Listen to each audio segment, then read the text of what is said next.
ফুলকপির তো আমরা অনেক রকম রেসিপি খেয়েছি, কিন্তু আজকে আমি শেয়ার করব একটু অন্যরকম রেসিপি। সেটা হলো ফুলকপির পোলাও। নমস্কার বন্ধুরা, সুকুমারের রান্নাঘরে আপনাদের সকলকে অনেক অনেক ওয়েলকাম। আজ আমি ফুলকপির নিরামিষ পোলাও রেসিপি শেয়ার করব। তাহলে চলুন বন্ধুরা, পুরো রেসিপিটি দেখে নিন। তার জন্য দেখুন, আমি এখানে একটা ফুলকপি নিয়েছি। এবার আমি ফুলকপিটা টুকরো করে কেটে নেব।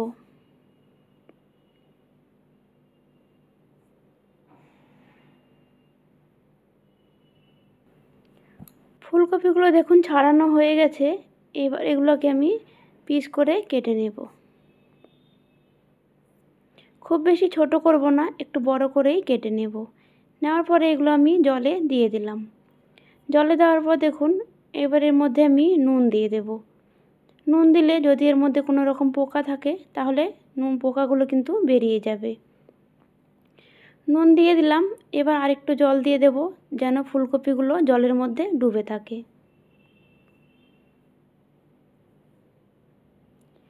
প্রায় 15 মিনিট পরে ফুলকপিগুলো জলের থেকে তুলে নিয়েছি। এবার দেখুন, আর আমি এখানে রান্নার জন্য নিয়েছি আদা, কাঁচা লঙ্কা, টমেটো আর আলু। আর নিয়েছি আমি এখানে 1 গ্লাস চাল, বাসমতি চাল নিয়েছি 1 গ্লাস। আর নিয়েছি আমি কাজু, কিশমিশ। প্রথমে চালগুলোকে ভালো করে ধুয়ে নেব।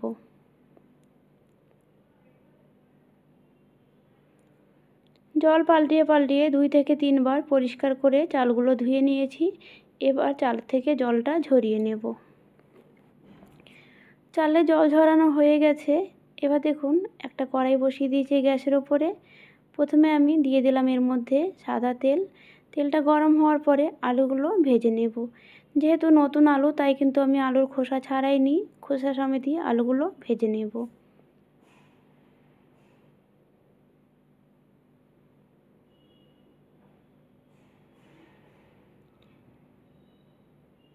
আলুগুলো নুন হলুদ দিয়ে দিয়েছি। এবার উল্টিয়ে পাল্টিয়ে ভালো করে মিশিয়ে নেওয়ার পরে আমি ঢাকা দিয়ে দিলাম। ঢাকা দিয়ে গ্যাসের আঁচ কমিয়ে আমি 3-4 মিনিট মতো রেখে দিয়েছিলাম। দেখুন, আলুগুলো কিন্তু খুব ভালো করে ভাজা হয়ে গেছে। এবার তেল থেকে তুলে নিচ্ছি। আলুগুলো তুলে নেওয়ার পরে ওই তেলের মধ্যে আমি ফুলকপিগুলো ভেজে নেব।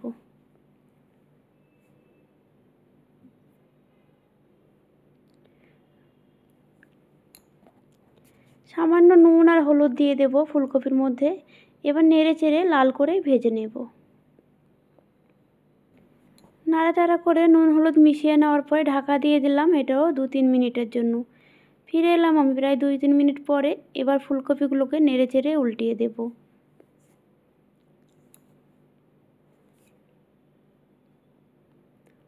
ফুলকপিগুলো কিন্তু আমার এখানে ভাজা হয়ে গেছে।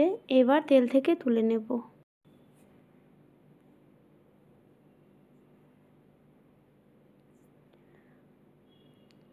ফুলকপিগুলো সব আমি তেল থেকে তুলে নিলাম। এবার কি করব, ওই তেলের মধ্যে কিন্তু আমি আরেকটু তেল অ্যাড করে দেব।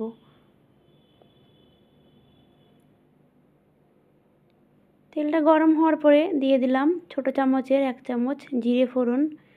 আর দিয়ে দেব আমি 2টো এলাচ ফাটিয়ে, 1 টুকরো দালচিনি। আর দিয়ে দেব তেজপাতা 2টো আর 2টো শুকনো লঙ্কা। শুকনো লঙ্কাটা কিন্তু আমি এখানে ফাটিয়ে দিয়েছি। আর দিয়ে দিলাম 10-12 কোয়া কাজু আর কিছুটা কিশমিশ। কাজু কিশমিশটা হালকা ফোড়নের সাথে ভেজে নেব। কাজু কিশমিশ ভাজা হয়ে গেছে। এবার আগে থাকতে ধুয়ে জল ঝরিয়ে রাখা চালগুলো দিয়ে দিলাম।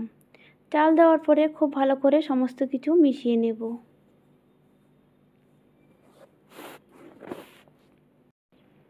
সব কিছু ভালো করে মিশিয়ে নিলাম। এবার দিয়ে দেব গ্রেট করে রাখা আদা। প্রায় 1 ইঞ্চি মতন আদা আমি গ্রেট করে নিয়েছি। এই আদাটা দিয়ে দিলাম। খুব ভালোভাবে চালের সাথে আদা ভাজা ভাজা করে নেব। এবার দিয়ে দেব হলুদ গুঁড়ো, 1/2 চামচ মতন হলুদ গুঁড়ো আর 1/2 চামচ জিরের গুঁড়ো। দিয়ে দিলাম 1/2 চামচ লাল লঙ্কার গুঁড়ো। আর দিয়ে দিলাম 1 চামচ ঘি। এবার সমস্ত কিছু ভালো করে মিশিয়ে নেব। মিশিয়ে নেওয়ার পরে মশলা খুব ভালো করে ভাজা ভাজা করে নিতে হবে চালের সাথে। মশলার সাথে চালটা ভালো করে ভাজা ভাজা করে নিয়েছি। এবার দিয়ে দিলাম বড় সাইজের একটা টমেটো কুচি। টমেটো কুচি দিয়ে ভালো করে মিশিয়ে নিয়ে এবার ভেজে রাখা আলুগুলো দিয়ে দিলাম। আলু দেওয়ার পরে আবারও খুব ভালো করে মিশিয়ে নেব। সব কিছু মিশানো হয়ে গেলে এবার আমি জল দিয়ে দেব। যেই গ্লাস মেপে আমি চাল নিয়েছিলাম 1 গ্লাস, সেম ওই গ্লাসেরই আমি দিয়ে দিলাম 2 গ্লাস জল। জল দিয়ে ভালো করে নেড়ে একবার মিশিয়ে নিলাম। বন্ধুরা, আপনারা যদি ঝরঝরে পোলাও করতে চান তাহলে কিন্তু মাপটা ঠিক রাখবেন, তাহলে আপনাদের পোলাও এরকম ঝরঝরে হবে। এবার আমি 3টে কাঁচা লঙ্কা দিয়ে দিলাম। যখনই ফুটতে শুরু হয়েছে তখন আমি একটুখানি হালকা হাতে নাড়িয়ে দেব। নাড়িয়ে দিয়ে এবার ঢাকা দিয়ে দেব আমি প্রায় 15 মিনিটের জন্য। গ্যাসের আঁচ কিন্তু কমিয়ে দিতে হবে। গ্যাসের আঁচ কমিয়ে দিয়ে আমি ঢাকা দিয়ে দেব প্রায় 15 মিনিটের জন্য। ফিরে এলাম আমি প্রায় 15 মিনিট পরে। চাল কিন্তু 50% মতন সেদ্ধ হয়ে গেছে আর হালকা জলও রয়ে গেছে। এই পর্যায়ে আমি ভেজে রাখা ফুলকপিগুলো দিয়ে দিলাম। ফুলকপিগুলো দেওয়ার পরে হালকা হাতে কিন্তু আমি চালের সাথে মিশিয়ে দেব, তাহলে যে মশলা আছে ফুলকপির মধ্যে সমানভাবে চলে যাবে। এবার দেখুন নুন দিয়ে দেব। যেহেতু আমি আগে ভাজার সময় ফুলকপি আলুতে নুন দিয়েছিলাম, তাই কিন্তু নুনটা পরিমাণ বুঝে দিতে হবে। নুন দেওয়ার পরে কিন্তু আমি আবারও হালকা হাতে মিশিয়ে নিয়েছি। এবার আমি আবার ঢাকা দিয়ে দেব প্রায় 10 মিনিটের জন্য। দেখুন বন্ধুরা, 10 মিনিট পর আমি ফিরে এসেছি। এবার ভাজা মশলা আমি দিয়ে দিলাম 1/2 চামচ। এখানে ভাজা মশলা আছে গোটা ধনে, গোটা জিরে, এলাচ, লবঙ্গ, দালচিনি সব কিছু শুকনো খোলায় ভেজে আমি গুঁড়ো করে নিয়েছিলাম, সেটা 1/2 চামচ দিয়ে দিলাম। দেওয়ার পরে কিন্তু আবারও আমি হালকা হাতে ভালো করে মিশিয়ে নিলাম। এখনও কিন্তু হালকা জল রয়ে গেছে, তাই আমি আবার ঢাকা দিয়ে দেব প্রায় 5 মিনিটের জন্য। বন্ধুরা, 5 মিনিট পরে আমি আবার ফিরে আসছি। 5 মিনিট পরে আমি ফিরে এসেছি।